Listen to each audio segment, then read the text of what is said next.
Over here you have an option of my profile, wherein you can change any details with respect to your account. You can add your date of birth, phone number and your address over here. Password change can also happen over here. Whatever details you change, you make sure to save your changes. Then there is my permissions.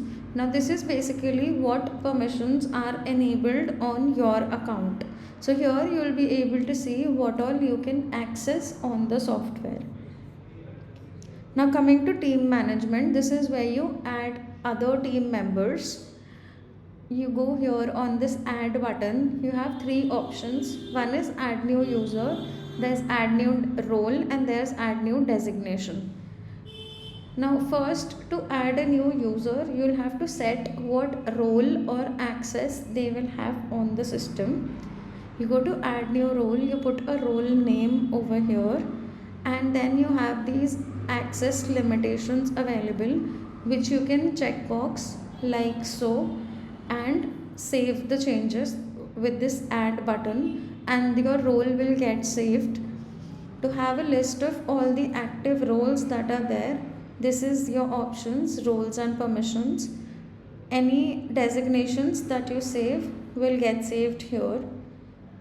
If I have to add a new designation, I can add it from here. Let's say I want to add site supervisor and create. Now it will show the users here, whoever I add on the site supervisor designation. Same is on the roles. It will show me how many people I have added on the accountant role and so on and so forth. Now to add a new user, you go here, click on add new user, type the first and last name of the user.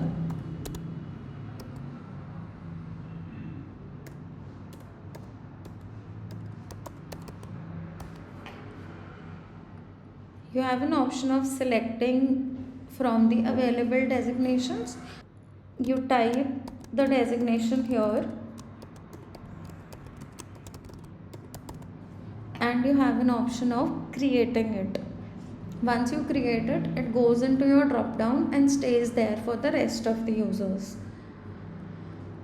Here you have an option of selecting the reporting manager.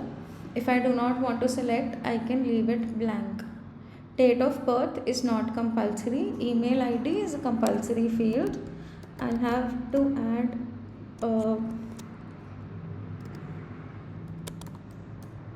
an email ID here.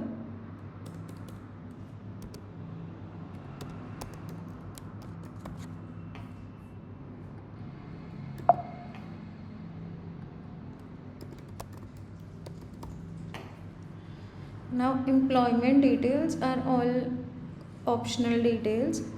In the role we select what access has to be enabled.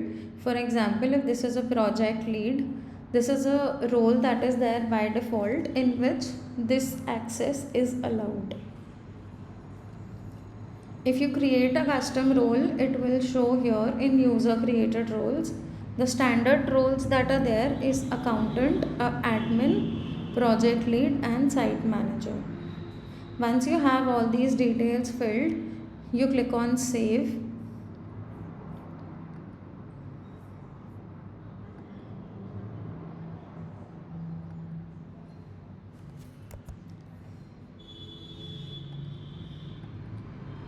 Now as soon as the details get saved, the user gets an email with the temporary password, and once they log in they have an option of resetting that password.